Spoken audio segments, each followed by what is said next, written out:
आदाब अर्ज़ है एडीएन उर्दू खबरनामे में आपका खैर मकदम। नाजरीन, मैं हूं मसरत पटेल।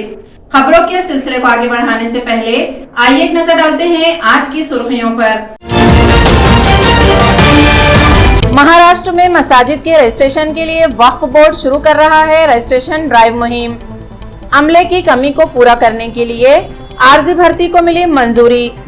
वक्फ चेयरमैन वजाहत मिर्जा ने कहा, मांडकी के काश्तकारों का इल्जाम बेबुनियाद।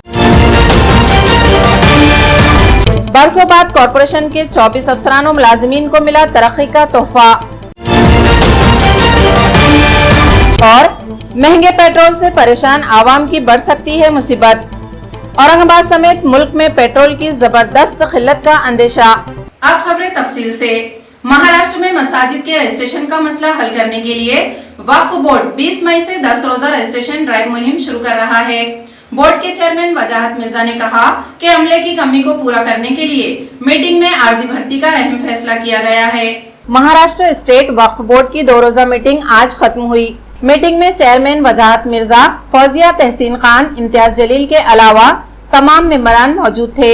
मीटिंग के पहले दिन बाइत्तेफाक राय ये करारदाद मंजूर की गई कि रियासत की तमाम मसाजिद के रजिस्ट्रेशन का अमल तेज किया जाए। इसके लिए बोर्ड की जानिब से 20 ता 30 मई के दरमियान 10 रोजा मस्जिद रजिस्ट्रेशन ड्राइव मुहिम चलाई जाएगी। चेयरमैन वजाहत मिर्जा ने एडीएन से बात करते हुए इस मुहिम की तफसील बताई। उन्होंने कहा कि बोर्ड में अमले की कमी को फौरी पूरा करने के लिए आर्जी तौर पर भर्ती को मंजूरी दी गई और भर्ती का अमल शुरू भी कर दिया गया। वजाहत मिर्जा ने मांडकी के काश्तकारों के दावे और इल्जामात को मुस्तरद करते हुए कहा कि ये जमीन वक्फ बोर्ड की मिल्कियत है। वक्फ बोर्ड इस जमीन को चैरिटी और तालीमी तरक्की के लिए इस्तेमाल करेगी। सिटी चौक में वॉचलैंड के मामले में वजाहत मिर्जा ने बताया कि चीफ एग्जीक्यूटिव ऑफिसर को इस मामले में हिदायत दी गई है। वक्फ बोर्ड की जमीन का गैर कानूनी लेन देन हुआ या कोई गड़बड़ पाई गई तो वक्फ कवानीन के तहत सख्त कार्रवाई की जाएगी। देखिए, आप जानते हैं कि पिछले 2 दिन से महाराष्ट्र स्टेट वक्फ बोर्ड की मीटिंग चल रही थी और आज वो हमारी अभी मीटिंग ख़त्म हुई है। ये मीटिंग में सभी हमारे मेंबरान, रिस्पेक्टेड मेंबर्स मौजूद थे। सीओ साहब और 12 सभी लोग यहाँ मौजूद थे। हमने कुछ बहुत अहम इसमें ठराव पास किए हैं। आपको खास तौर पे बताना चाहता हूँ कि मस्जिद के रजिस्ट्रेशन के जो मसले थे उसके लिए हमने 10 दिन का ड्राइव चलाने का फैसला किया है। तो 20 तारीख से 30 तारीख तक 10 दिन हमारे पूरे कर्मचारी उस रजिस्ट्रेशन के अंडर सेक्शन 36 के ड्राइव में पूरी ताकत से लगेंगे और हमारी कोशिश ये रहेगी कि हम ज़्यादा से ज़्यादा मस्जिदों के जो रजिस्ट्रेशन के मामले प्रलंबित है उसको हम जल्द से जल्द नतीजे पे आके उनको रजिस्ट्रेशन देने का काम करने का हमने डिसीजन लिया। और एक बात बताना चाहता हूँ कि हमारे कोई बोर्ड में अभी कर्मचारियों की कमी थी।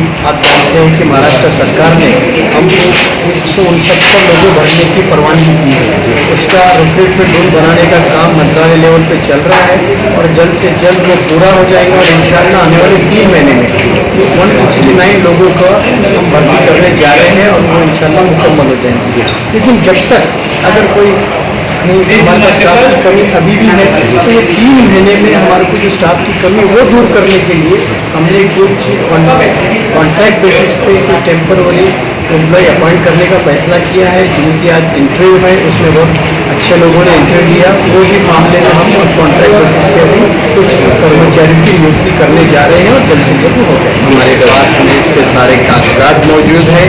ये ना मेरे किसी के क्लेम करने से नहीं होता है, ये ज़मीन वक्फ बोर्ड की है और इसके सारे कागजात हमारे पास मौजूद है और इस वक्फ बोर्ड की ज़मीन है। हम इसको हमने ये भी किया है कि लेटर हम चाहते हैं कि वक्फ बोर्ड की ज़मीन अच्छी चैरिटी पर्पज पर्पज़ के लिए हो, एजुकेशन पर्पज़ के लिए हो, इस्तेमाल की जाए, ऐसा हमारा एम है। इसके हमारे बोर्ड के तमाम मेम्बरों के बारे में समझ देखिए, हम उसके बारे में हमने हमारे सीओ साहब को हमने ऑथराइज किया है और सीओ साहब इसके बारे में पूरी इंक्वायरी करके बोर्ड में रिपोर्ट रखेंगे और वो इनको रिपोर्ट के हिसाब से कानून के ऊपर बोर्ड का जो भी कानून है उसके हिसाब से हम काम करेंगे। इलीगल बेचने की अगर कोशिश की जाती है तो हम जो भी वक्फ बोर्ड के रूल्स एंड रेगुलेशन एक्ट में जो प्रोविजन है उसके हिसाब से कार्रवाई करने का काम हम करेंगे, हम किसी को छोड़ेंगे नहीं। औरंगाबाद म्यूनिसिपल कॉर्पोरेशन में बरसों बाद 24 अफसरान और मुलाजिमीन को तरक्की का तोहफा मिला।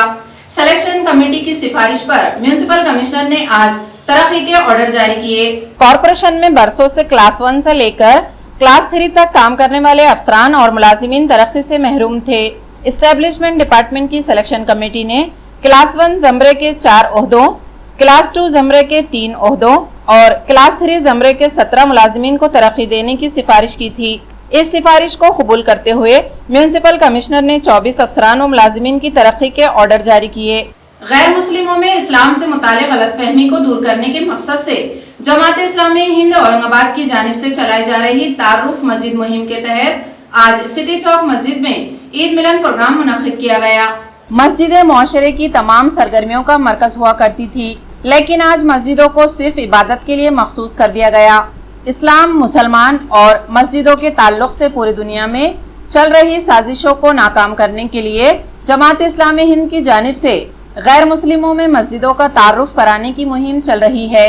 आज सिटी चौक मस्जिद में इस प्रोग्राम के तहत ईद मिलन प्रोग्राम भी रखा गया, जिसमें इंजीनियर वाजिद खादरी, मस्जिद इंतजामी कमेटी के परवेज खान, जमीर खान उर्फ बाबा वगैरह मौजूद थे।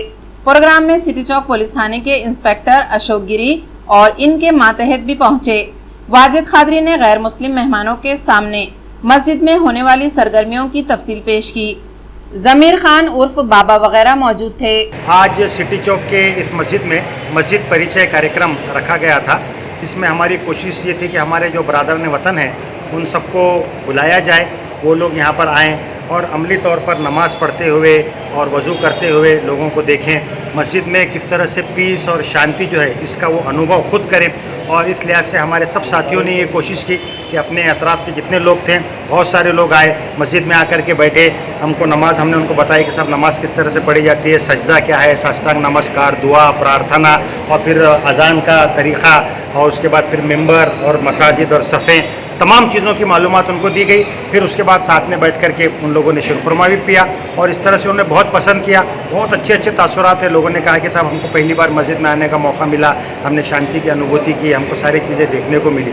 तो इस तरह से असल में कोशिश हमारी ये है कि तमाम ही मसाजिद में हम इस तरह से प्रोग्राम ले सकें ताकि अपने जो बरादरान वतन हैं, हमारे हिंदू भाई हैं, बहुत अच्छे लोग हैं, बहुत मोहब्बत करने वाले लोग हैं, तो वो जब आकर के मस्जिद में देखते हैं सारी चीज़ें तो वो एक अजीब बात है। एक तो हम तकरीर करें वो करें वो एक अजीब है, लेकिन वो खुद आकर के जब उसको एक्सपीरियंस करते हैं तो एक अजीब कैफियत होती है। तो हम ये चाहते हैं कि इस तरह के प्रोग्राम और हों, तो उसी लिहाज से आज सिटी चौक के मस्जिद में ये प्रोग्राम रखा है। कोई सही बात है। असल में क्या है कि पहले अल्लाह के रसूल सल्लल्लाहु अलैहि वसल्लम ने कोई अपना अलग से ऑफिस नहीं बनाया, न कोई अलग से मामला था, सारी चीज़ें वहीं से होती थी। तो अभी मैंने जिक्र किया मस्जिद पर के इंट्रोडक्शन में और बताया उनको कि साहब वही बैतुल माल था, वही बैंक भी थी, वहीं से एजुकेशन का आप सब ने काम किया, बिज़नेस और तिजारत के लोगों को वहीं से आपने तैयार किया, वहीं आपकी पार्लियामेंट थी, वहीं सारे लोग आते थे और अहम फैसले सारे वहीं से होते थे। तो इस तरह से और ख़वातीन ख़ास करके शामिल रहती थी। ख़वातीन को आज हमने निस्फ़ इंसानियत जो शामिल नहीं हो पा रही, उनका इन्हें 100 मदर्स की जो बात कही गई तो उनकी जो तरबियत थी वो भी मसाजिद के ज़रिए से होती थी। तो ये सारे काम हुआ करते थे और बरादरान वतन के वफद आते तो आपने उनको बिठाया, बेहतरीन अंदाज में उनको खाने खिलाए, ये सारी चीज़ें हैं। हम कोशिश कर रहे हैं, अब अवेयरनेस आ रहा है अल्हम्दुलिल्लाह कि बरादरान वतन जब आ रहे हैं और चीज़ें हो तो बहुत सारी चीज़ों में मैंने उनसे कहा कि सब हम बहुत सारे मसाजिद में एजुकेशन का काम कर रहे हैं, बच्चे स्टडी कर रहे हैं, आके स्टडी सर्कल टाइप में उसको इस्तेमाल कर रहे हैं। तो ये तहरीक इंशाल्लाह यहाँ नहीं रुकेगी बल्कि और आगे तक के इंशाल्लाह ये जाएगी, इस बात की उम्मीद है। शरद पवार की सरपरस्ती में महाविकास आघाड़ी हुकूमत ने रियासत में खौफ व दहशत फैला रखी है। बीजेपी अखिलेती मोर्चा के रियासती सदर एजाज देशमुख ने प्रेस कॉन्फ्रेंस में ये इल्जाम लगाया। अगर ये 2.5 साल महाविकास आघाड़ी के गुजर रहे हैं, इसमें आपने देखा अगर सच्चाई को सामने लाना भ्रष्टाचार को उजागर करना और जुल्म के खिलाफ अगर कोई आवाज उठाए तो ये सरकार बर्दाश्त।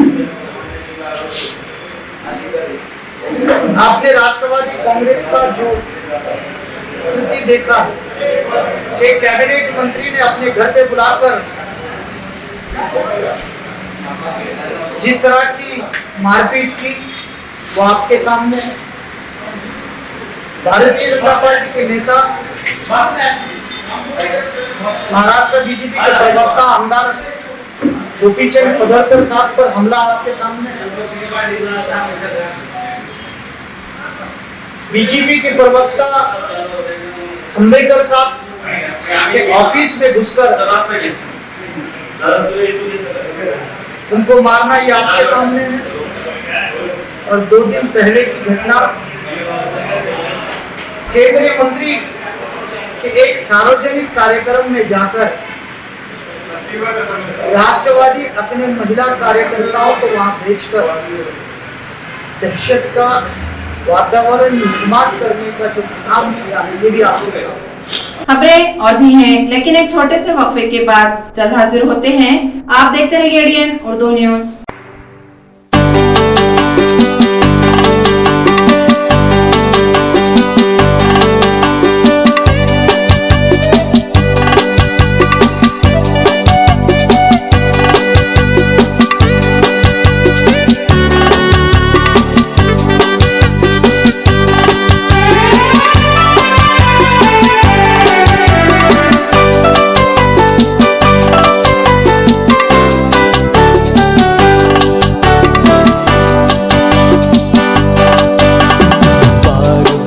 दिन ये आए, बार बार दिल ये गाए, बार बार दिन ये आए, बार बार दिल ये गाए, तू जिए हजारों साल ये मेरी है आरज़ू।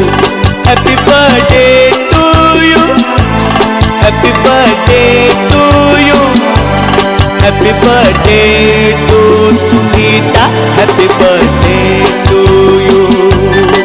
वक्फे के बाद आपका दोबारा इस्तकबाल है। पेट्रोल की रिकॉर्ड कीमतों से परेशान आवाम को अब एक और मुसीबत का सामना करना पड़ सकता है। औरंगाबाद पेट्रोलियम एसोसिएशन के सेक्रेटरी अकील अब्बासी ने तशवीश बढ़ाने वाली ये खबर सुनाई कि अगले कुछ दिनों में पेट्रोल व डीजल की जबरदस्त किल्लत का सामना करना पड़ सकता है। मोदी के दौरे हुकूमत में पेट्रोल डीजल की कीमतें तमाम रिकॉर्ड को पार कर गई। पेट्रोल और डीजल जरूरियात जिंदगी का लाजमी जुज बन चुका है, इसलिए कीमतों में बेतहाशा इजाफे के बावजूद आवाम पेट्रोल खरीदने पर मजबूर है। कुछ दिनों से शहर में कई पेट्रोल पंप पर नो स्टॉक के बोर्ड नजर आ रहे हैं। हर दिन कोई न कोई पेट्रोल पंप बंद रखा जा रहा है, जिसकी वजह से आसपास के पेट्रोल पंपों पर तवील कतारें नजर आ रही हैं। इस मामले पर ADN से बात करते हुए पेट्रोलियम एसोसिएशन के सेक्रेटरी अकील अब्बासी ने पेट्रोल की किल्लत के लिए पेट्रोलियम कंपनियों को जिम्मेदार ठहराया। उन्होंने कहा कि रुपये की कदर में गिरावट से पेट्रोलियम कंपनियों को नुकसान का अंदेशा है। वो अपना नुकसान कम करने के लिए पेट्रोल सप्लाई में कमी कर रही है, जिसकी वजह से सिर्फ शहर में ही नहीं बल्कि पूरे मुल्क में पेट्रोल की किल्लत पाई जा रही है। उन्होंने अंदेशा जाहिर किया कि पेट्रोल डीजल की किल्लत बढ़ सकती है। पेट्रोलियम एसोसिएशन ने इस संगीन सूरत हाल पर काबू पाने के लिए डिस्ट्रिक्ट सप्लाई ऑफिसर से मुलाकात की और पेट्रोल की सप्लाई बहाल करने के लिए ठोस इक़दाम का मुतालबा किया। अकील अब्बासी ने शहरियान को खबरदार किया कि ये सूरत हाल जल्द काबू में नहीं आने वाली है। पेट्रोल डीजल की किल्लत बढ़ने का कवी इम्कान है, इसलिए शहरियान इस संगीन मसले का सामना करने के लिए ज़हनी तौर पर तैयार रहें। और हमने Aurangabad district petroleum dealers association ने एक स्टेप ऐसा लिया है कि भाई हमें पता चल गया है कि भाई ये होने वाला है और आगे चल के ये 8-15 दिन में ये ज़्यादा बढ़ेगा शॉर्टेज। तो हमने ये सोचा कि भाई क्यों नहीं आप लोग के माध्यम से, मीडिया के माध्यम से लोगों को अवेयर कर ले कि भाई ये सिचुएशन आएंगी और आप लोग तैयार रहिए। तो हमने कल है तो कलेक्टर साहब से अपॉइंटमेंट लेने की कोशिश करे, तो उन्होंने 2 दिन बिजी थे। तो हमने वैसे डिस्ट्रिक्ट सप्लाई ऑफिसर जो हमारे इसमें आता है, तो हमने वो जाके डिस्ट्रिक्ट सप्लाई ऑफिसर से मैडम से बात करें, उनको मेमोरेंडम दिए और आप लोग के थ्रू हम है तो चाहते कि पब्लिक को तक मालूम पड़े। तो ये शॉर्टेज तो अभी थोड़ी दिख रही है आपको कि ये सिटी के अंदर कम से कम माल आ रहा है, पर आउट ऑफ द सिटी जैसे औरंगाबाद डिस्ट्रिक्ट में अगर तालुका वाइज अगर आप मालूम करेंगे आपके प्रतिनिधि से, तो हर जगह पे प्रॉब्लम है। यानी उस जगहों पे तो ऐसा है कि कुछ कुछ पंप पे तो 2-2 दिन 3-3 दिन ड्राई रह रहे पंप, तो बाहर जो है हाईवे पे काफ़ी दिक्कत है। पर उसमें क्या है, उन लोग क्या करेंगे भाई, देना ही नहीं है बाहर। अब बाहर कैसा होता है कि अगर आप समझे यहाँ से कहीं बाहर जा रहे हैं तो आप मेंटली प्रिपेयर्ड रहते हैं, आप आपकी टैंक्स फुल कराते। जो ट्रांजिट में रहता है उसको तकलीफ होती थी। जैसे आप एक रोड पे अगर आप पूना रोड पे ले लिया, अगर 10 पंप है तो उसमें से उन लोग है तो 9 पंप ड्राई रख रहे, एक आधी पंप पे वो। पर एक आम आदमी को वो तकलीफ हो जाती है कि उसको हंट करना पड़ता है, इधर ढूंढना पड़ता है उधर ढूंढना पड़ता है। ये शॉर्टेज यहाँ से आगे अगर रेट नहीं बढ़े, इनको रेट है तो इनको पुराना नहीं है, ये नुकसान में बेच रहे हैं। और कोई भी इंसान रहने दीजिए, चाहे मैं रहने दीजिए या कोई भी रहने दीजिए, कोई नुकसान में धंधा नहीं करेगा। तो कंपनी को आज है तो 15 से 20 रुपये ऐसा हमारे को समझ में आया कि 15 से 20 रुपये इनको पर लीटर लॉस हो रहा है। तो अब आप ऑल इंडिया का लगाइए, आप उनको कई करोड़ों में नुकसान हो रहा है। तो उनका ये सोचना है कि भाई अपन माल सप्लाई कम करो, तो जितना कम जाएगा तो उतना उनका लॉसेस कम हो जाएंगे। बजरंग दल के मुबैना कारकुन की शरंगेजी के बावजूद खुलदाबाद में हालात पुरअमन और काबू में हैं। औरंगाबाद जिले के एसपी मनीष कलवानिया ने आज खुलदाबाद में अमन और कानून की सूरत हाल का जायजा लिया। 17 मई को गारखेड़ा के एक शरपसंद नौजवान ने, जिसका ताल्लुक बजरंग दल से बताया जाता है, सोशल मीडिया पर औरंगजेब की मजार से मुतालिक एक मुतनाज़ा मवाद अपलोड किया था, जिसके बाद खुलदाबाद में जबरदस्त नाराजगी फैल गई। सैकड़ों लोग औरंगजेब रहमतुल्लाह अलैह की मजार पर जमा हो गए थे। इस मौके पर खुलदाबाद में पुलिस का सख्त इंतजाम किया गया। आज एसपी मनीष कलवानिया ने खुलदाबाद में दरगाहों और शहर के हालात का जायजा लिया। इस मौके पर उन्होंने दरगाह कमेटी के ओहदेदारों और मकामी कायदीन से बातचीत की। अमन कायम रखने के लिए खुलदाबाद शहरियान के ताउन की सताइश की। स्मार्ट सिटी सीसीटीवी कैमरे की मदद से पुलिस ने 2 उचक्कों को गिरफ्तार किया। ये दोनों 3 पुलिस थानों की हुदूद में मंगलसूत्र चोरी की वारदातों में मतलूब थे। सिटी चौक, उस्मानपुरा और MIDC सिडको पुलिस थानों की हुदूद में मंगलसूत्र चोरी की 3 वारदातें पेश आई थी। MIDC सिडको पुलिस ने तहकीकात में स्मार्ट सिटी CCTV कैमरे के फुटेज खंगाले। इसी तरह खबरों की मदद से मिले सुराग की मदद से मुस्तफा खान साकिन आजाद चौक रहीम नगर और इसके साथी शेख अतीक साकिन बाबर कॉलोनी को गिरफ्तार कर लिया। इनके कब्जे से 4,57,000 रुपये मालियत के जेवरात और मोटरसाइकिल जब्त की गई है। यूनिवर्सिटी में रिसर्च गाइड, निसाब, लेक्चर और हॉस्टल वगैरह के मसलों को हल करने के लिए मुख्तलिफ तलबा तंजीमों ने वाइस चांसलर से मुलाकात की। Students federation of India, panther Republican विद्यार्थी आघाड़ी और SVS संगठन के नुमाइंदों ने वाइस चांसलर से मुलाकात की और यूनिवर्सिटी में तलबा को दरपेश तालीमी और इंतजामी मसाइल हल करने का मुतालबा किया। वफ्द में लोकेश कामले, गुणरतन सोनवने, अमूल खरात, अशोक शिरकर, श्रीनिवास लांडगे और निशिकांत कामले वगैरह मौजूद थे। आमच्या मागण्या अशा होत्या की जे सावती, महाज्योती फेलोशिपवाले विद्यार्थी आहेत त्यांना तात्काळ कन्फर्मेशन लेटर द्यावे। दुसरी मागणी म्हणजे जवळपास 1-1.5 वर्ष झालं आपल्या विद्यापीठाने PhDच्या मुलांची पेट परीक्षा घेतलेली आहे, तरी आणखीन ती पेट परीक्षा घेऊनही PhDची पूर्णपणे प्रोसेस पूर्ण झालेली नाही आहे। बऱ्याच विद्यार्थ्यांना गाईड उपलब्ध नाहीत, तरी ज्या विद्यार्थ्यांना गाईड उपलब्ध नाहीत त्या विद्यार्थ्यांना गाईड उपलब्ध करून द्यावेत। तिसरी मागणी म्हणजे विद्यापीठामध्ये पाण्याची टंचाई भीषण भासत आहे। भरपूर डिपार्टमेंटला हे आरोचे प्लॅन हे बसवलेले नाहीत, पाणी नाही आहे, हॉस्टेलला मुलांना वन पाण्यासाठी फिरावं लागत आहे। तात्काळ काहीतरी उपाययोजना करून पाणी उपलब्ध करून द्यावे। आणि चौथी मागणी म्हणजे आत्ताच 1-2 दिवसाखाली विद्यापीठ प्रशासनाने सुट्ट्या जाहीर केलेल्या आहेत। सुट्ट्या जरी जाहीर केल्या असल्या तरी पूर्ण डिपार्टमेंटचा सिलेबस काही शिकवणं झालेलं नाही आणि सुट्ट्या झाल्या की लगेच 21 जून पासून सेमिस्टरच्या पेपर चालू होत आहेत। तरी काही ना काही विद्यार्थ्यांचं नुकसान न होता त्यासाठी काहीतरी मधला मार्ग काढून विद्यार्थ्यांच्या ऑनलाईन का होईना तासे का घेऊन सिलेबस पूर्ण करावा, अशा विविध मागण्यांना घेऊन काल SFIच्या वतीने प्रकुलगुरू श्यामसी सेठ सर यांच्यावर सविस्तर चर्चा करण्यात आली। विश्रांति नगर में पानी के संगीन मसले पर आज कम्युनिस्ट पार्टी ऑफ इंडिया ने आवाज उठाई। CPI के वफ्द ने म्युनिसिपल इंतजामिया से टैंकरों के जरिए पानी सप्लाई बहाल करने का मुतालबा किया। शहर के कुछ इलाकों में आज भी टैंकर के जरिए पानी सप्लाई किया जाता है। विश्रांति नगर में भी ऐसा ही एक इलाका है जहां के लोग पानी के लिए टैंकर पर ही मुनहसर हैं। लेकिन कुछ दिनों से इस इलाके में टैंकर भी बंद कर दिए गए। पानी की सप्लाई बंद होने से लोग परेशान हैं। सीपीआई के मधुकर खिल्लारे, महिला फेडरेशन की संगीता नरवड़े, सविता गायकवाड़, रेणुका दापके और ज्योति शिंदे वगैरह ने डिप्टी म्युनिसिपल कमिश्नर से मुलाकात करके टैंकर से पानी सप्लाई बहाल करने का मुतालबा किया। नगर जे भवानीनगर येथे महानगरपालिका गेल्या 15 वर्षापासून टँकरने पाणी पुरवठा करत आहे। अचानकच गेल्या 15 दिवसापासून महानगरपालिकेने जो टँकर रेग्युलर 1 दिवस आड पाणी पुरवठा करायचं त्यांनी ते बंद केलं आणि 4-5 दिवसाला टँकर येऊ लागलं। त्याच्यामुळं पूर्ण परिसरातील नागरिकांची पूर्ण परेशानी सुरू झालेली आहे। आज भारतीय कम्युनिस्ट पक्षाच्या वतीनं दलित अधिकार आंदोलनाच्या वतीनं आम्ही महानगरपालिकेत महिलांना घेऊन आलो आणि तिथं कमिशनरला निवेदन द्यायला गेल्यानंतर कमिशनर जागेवर भेटले नाही, डीएमसी जागेवर भेटले नाही।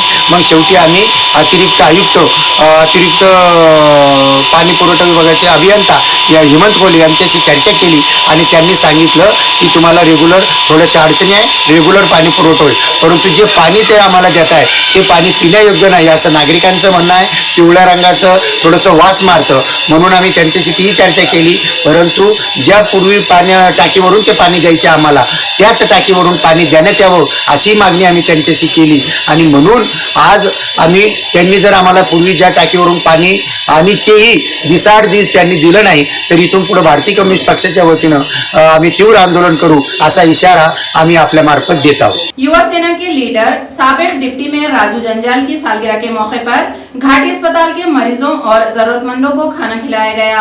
राजू जंजाल की यौम पैदाइश पर घाटी अस्पताल में हर साल ये प्रोग्राम मुनक्किद किया जाता है। इसी सिलसिले में आज मरीजों और इनके रिश्तेदारों में खाना तकसीम किया गया। प्रोग्राम में संदीप लिंगायत, नारायण सुरे, पराग कुंडलवाल, ज्योतिराम पाटिल, शेखर जाधव के अलावा बड़ी तादाद में युवा सेना के कारकुन मौजूद थे। खबरें खत्म करने से पहले आइए एक बार फिर नजर डालते हैं आज की सुर्खियों पर। महाराष्ट्र में मसाजिद के रजिस्ट्रेशन के लिए वक्फ बोर्ड शुरू कर रहा है रजिस्ट्रेशन ड्राइव मुहिम। अमले की कमी को पूरा करने के लिए आर्जी भर्ती को मिली मंजूरी। वक्फ चेयरमैन वजाहत मिर्जा ने कहा, मांडकी के काश्तकारों का इल्जाम बेबुनियाद। बरसों बाद कॉरपोरेशन के 24 अफसरान और मुलाजिमीन को मिला तरक्की का तोहफा। और महंगे पेट्रोल से परेशान आवाम की बढ़ सकती है मुसीबत। औरंगाबाद समेत मुल्क में पेट्रोल की जबरदस्त किल्लत का अंदेशा। इसी के साथ एडीएन उर्दू खबरनामा अब यहीं खत्म होता है। कल फिर होगी मुलाकात कुछ और खबरों के साथ। तब तक अपना ख्याल रखिए और देखते रहिए एडीएन उर्दू।